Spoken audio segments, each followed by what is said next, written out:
I don't worry about things I don't understand. I mean, I think it was Tom Watson Sr. said, I'm a genius, but I'm smart in spots, and I stay around those spots. Right. There's a lot to that. And knowing your circle of competence is where that perimeter is enormously important. There's all kinds of things I can't do. And there's plenty of companies I can't analyze, but I don't have to worry about that. Well, I don't know why Apple stock is going up or down. I know enough about it, so I admire the place. But I don't know enough to have any big opinion about why it's going up or down recently.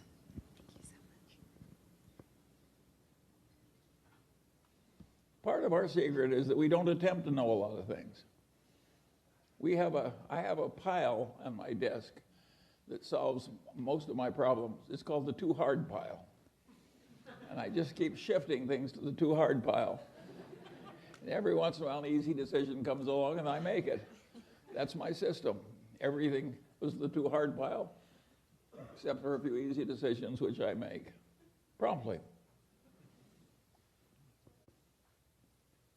We're just trying to have that uncommon sense I'm talking about. And part of our uncommon sense is just to refer a lot of stuff to the too hard pile.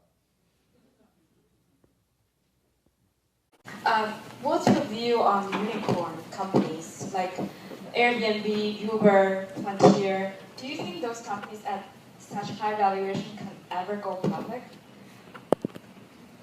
Well, my attitude is that I have a circle of competence, and it does not include correctly predicting which new companies in Silicon Valley or dependent on Silicon Valley are going to succeed. So I tend to avoid the subject entirely and make my way in other fashions. However, I will comment on one thing: manipulated finance.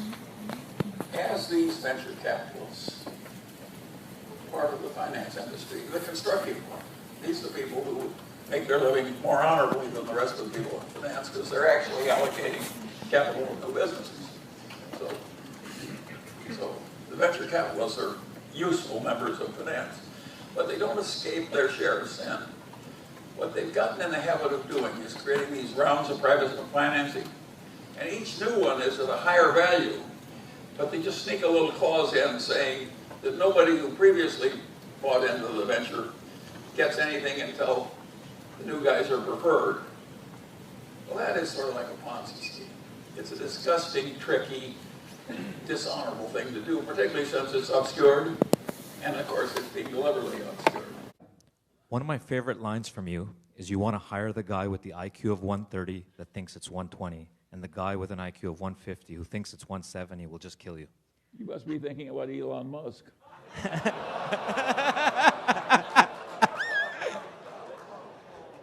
Well, I don't, but if humility means that you know the edge of your own competency, yes, and you aren't arrogantly stepping over the boundary, I'm very good at that. But within my area of competency, my best friend would not adore me for my humility. Yeah, well, I'd redefine humility as knowing what you don't know. Yes, well, both Warren and I are very good at that. One of these guys at the Berkshire meeting from one of the foreign publications said, why do a couple of guys in a little place in Omaha do so much better than all these powerful minds in great institutions? And I said, well, I think Warren and I know the edge of our competency better than other people do. And that's humility in the Tumbrello sense, and that is a very important thing to know. I say over and over again, it's not a competency if you don't know the edge of it. You are a disaster if you don't know the edge of your own competency. Warren frequently says, I'd rather deal with a guy with an IQ of 130 who thinks it's 125 than a guy with an IQ of 180 that thinks it's 200. That second guy will kill you. And so it is very important to know the edge of your own competency.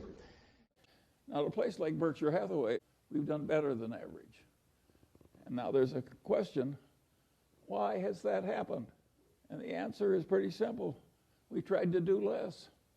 We never had the illusion we could just hire a bunch of bright young people and they would know more than anybody about canned soup and aerospace and utilities and so on and so on and so on. We never had that dream.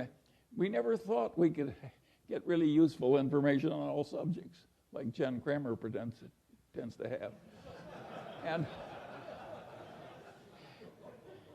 And we always realized that if we worked very hard, we could find a few things where we were right. The truth of the matter is that not everybody can learn everything. Some people are way the hell better. And of course, no matter how hard you try, there's always some guy that achieves more, some guy or gal. And my attitude is, so what? Does any of us need to be the very top of the whole world? It's ridiculous. It isn't that we were so good at doing things that were difficult. We were good at avoiding things that were difficult, finding things that are easy.